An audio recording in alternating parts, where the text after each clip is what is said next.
How's it going, everyone? It's Sam. There's a lot of drama happening in the market right now, and I'm filming this at about 3 a.m. US time, so if you are watching this in the morning, this will catch you up. So Bitcoin fell down about $1,000 overnight. Ethereum fell pretty significantly as well, from about 1,600 down to 1,450. We have a lot of other altcoins falling even more than that, with Solana down 13% in the last 24 hours, and others that we're going to talk about here today falling even more than that. And if you have money on FTX, or if you have money in crypto in general, you really should stay through to the end of this video, because we could have another leg down depending on FTX. So if you don't mind hitting the subscribe button underneath the video, I really do appreciate that. There's also a link down there to BitGet where you can get over $4,000 of bonuses. I would highly suggest trying it out. You can see here that we had a supporting trend line and we broke beneath it just overnight. We were bouncing off of it, well above it last week, and then we broke through to the downside to about 19,300. Now, again, if you don't know what's happening with FTX and Binance, I would highly suggest watching this video that I posted yesterday, but watch it and then come back to this video, because there's a lot going on. Right now, a lot of people are wondering, is FTX insolvent? I personally think that they'll probably be fine, but as we see, there are more and more cracks that are coming to light, and they do have a lot of ties with Alameda Research. Alameda Research supposedly is transferring a significant amount of money over to FTX to help backstop, because there are a lot of people that are trying to make money from FTX falling right now. Just yesterday, FTX said, reminder that FTX is like 300 people, and you can estimate our revenue from our weekly buy and burns.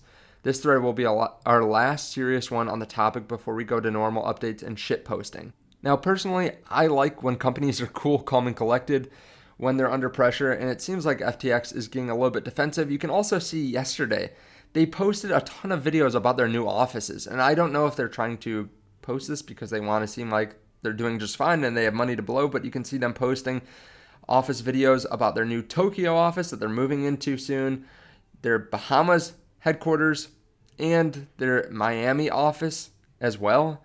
It seems like an odd time to be posting about all this and posting so quickly. Some of these they're getting keys to today, some they're getting keys to in a few months. And this is at the same time that they're saying they only have 300 employees, yet they're getting awesome offices in 3 different locations that look really expensive. So again, it looks a little bit defensive, like they're trying to show something. And you can see too, some of the data has come up on their balance on exchanges. This is Bitcoin balance on exchanges. And as you can see, it went up pretty steadily.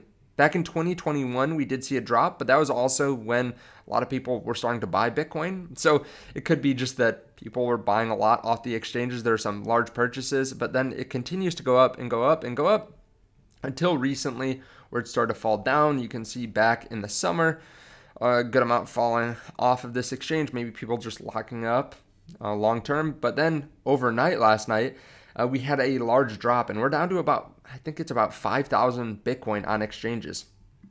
Same thing with the supply of just stablecoin.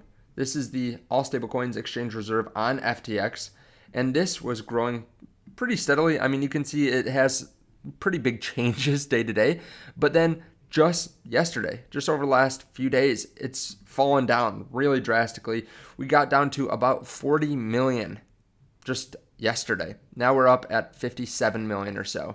So a lot of Bitcoin, a lot of crypto, a lot of stable coins are being drained off of FTX, really trying to maybe possibly create a problem with liquidity.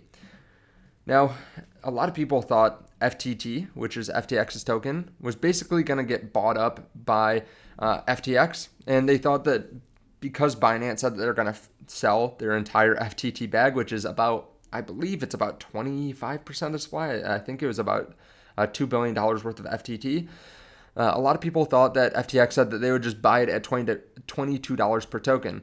But CZ said, I think we will stay in the free market, basically saying we're not going to sell it and let them just backstop it by continuously buying straight directly from Binance.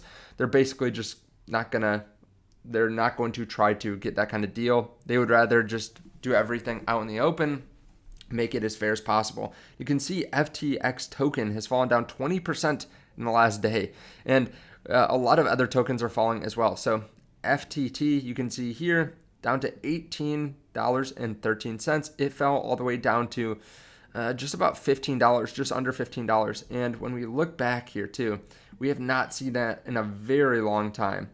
Not since 2021, we've seen this token at this price.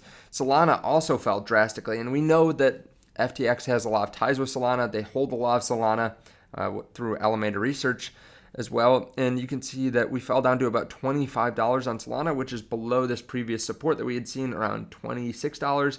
And back in the summer when we had seen it around $27, we have not seen a price like this on Solana. Now, personally, I still like Solana. It's not as directly tied through FTX as something like FTT. And we haven't seen prices here since July of 2021. And even then we saw about $20 or so.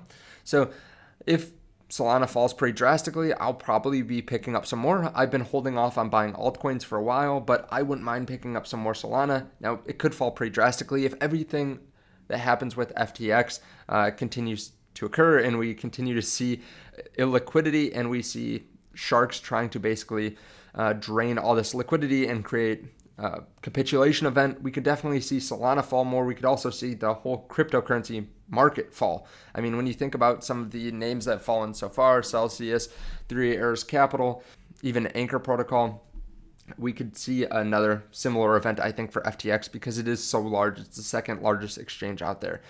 Now, with that being said, there are some other red flags in the cryptocurrency market as well. I've made several videos about Bitcoin miners and how they're facing another capitulation event because of the fact that Bitcoin's price is going down, the difficulty rate is going up, and rates are going up, so it's harder and harder to get new debt.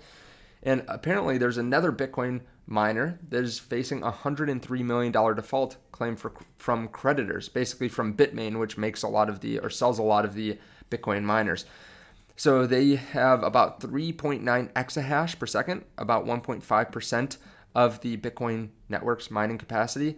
And they have all this, basically all their Bitcoin miners as collateral for their loans right now. Supposedly, they are not paying the payment dates. The notice alleged that Iris Energy failed to engage in good faith restructuring discussions for certain principal payments due on November 8.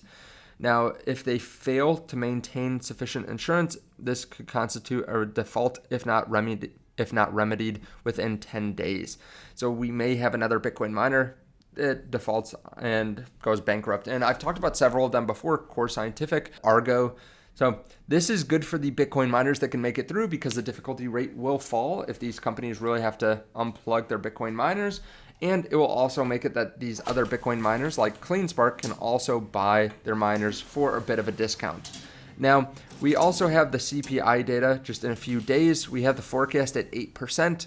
Previously, we had about 8.2% CPI coming in. If we go under 8, I think a lot of people will be excited. But obviously, if we have CPI coming in a little bit high, that might just add some fuel to the fire here in crypto. Now, just talking about this overall, I think crypto will be fine long term, but there are going to be events like this that definitely cause a lot of panic in the market.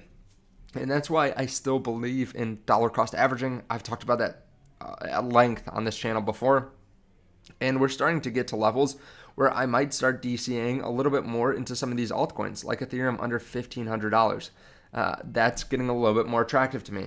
We also have, like I said, Solana under $30. Polygon's falling a little bit on this as well. Some of these cryptos that I've talked about in videos recently, I really do want to add to, but I've been very cautious about adding anything besides Bitcoin throughout really the last few quarters, really the last 6 or 7 months. I haven't added anything, and it might be even longer than that besides Bitcoin. And I've also been buying stocks as well. But if you want to see some of those cryptos that I've been buying, some of the top cryptos to buy with $1,000, I posted a video on that recently.